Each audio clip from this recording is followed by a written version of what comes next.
200 policiers participent aux perquisitions qui visent l'association chiite Centre Zahra France et les domiciles de ses principaux dirigeants.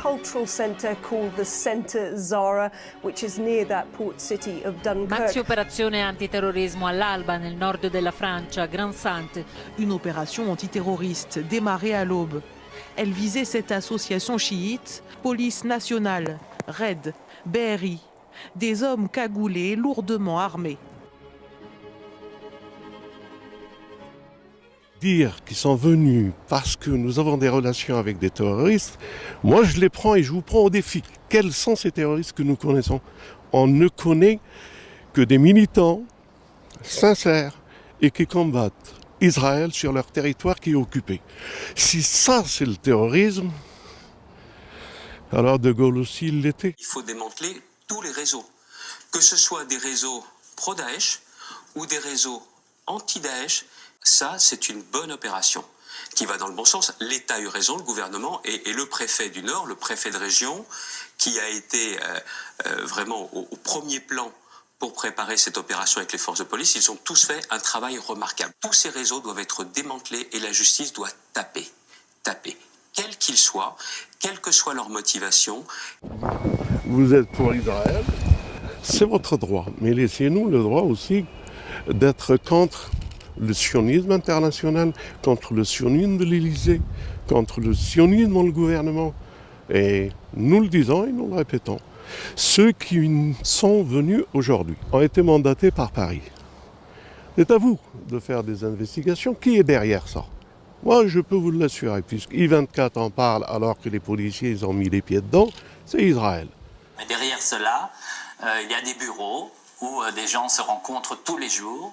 La base existe, l'infrastructure pour cette coopération existe depuis des années. On va rentrer, on a des opérations très claires et c'est vrai que c'était à l'israélienne, ce que vous venez de dire.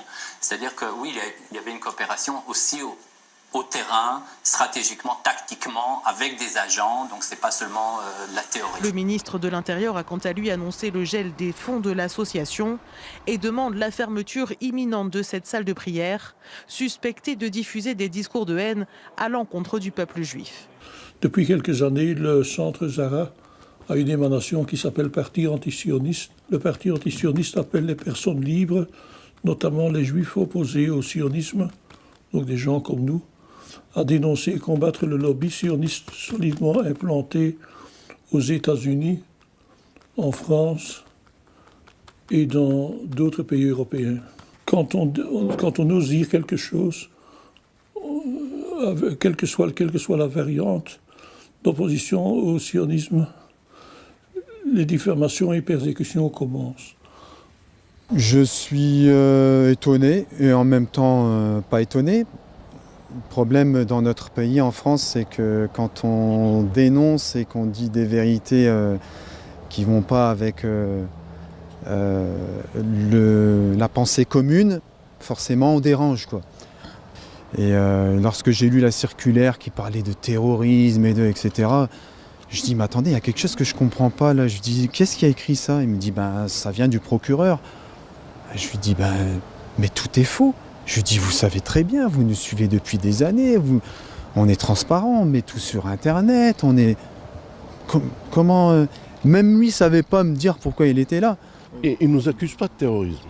Ils disent que nous connaissons Sayyid Hassan Nasrallah. Et c'est vrai, j'ai des photos avec lui, qui ont apparu dans la presse, etc.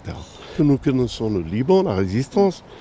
Et parce que nous les connaissons, eux, les résistants, ils les ont placés dans une catégorie de terrorisme pour faire plaisir à Israël. La guerre se passe au Moyen-Orient. Ici, nous sommes dans un terrain de paix.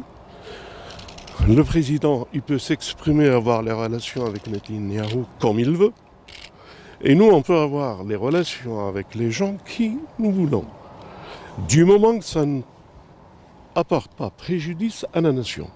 On a toujours un discours de paix, un discours au contraire d'amour, de spiritualité. On est profondément spirituel, amoureux de Dieu. Et voilà ce qu'on prêche tout simplement, quoi. On appelle les juifs, les chrétiens, les musulmans à la fraternité universelle, à dépasser ce niveau de différence et accomplir un destin ensemble pour la paix. Si c'est ça le terrorisme ou c'est l'intégrisme, je ne sais pas qu'est-ce que vous voulez dire, on a fait une conférence ici qui a ramené toutes sortes de religieux, de religions, d'horizons politiques, etc., etc. Et je crois que c'est ça qui fait mal. Parce qu'on est en train de dénoncer cette histoire de Neom, de l'Arabie saoudite et du sionisme. C'est un point fort que nous sommes en train de marquer. Les vidéos, ils sont à 400, 500 000 et ça dérange. Je vous conseille d'aller la regarder. Selon certaines sources, des pressions à des fins économiques pour la réalisation d'un projet de 100 milliards de dollars en lien avec Neom auraient été exercées par le roi Ben Salman au président Macron. Une question se pose. Les investisseurs français mènent-ils un lobbying sur nos dirigeants afin de faire taire toute opposition à ce projet ?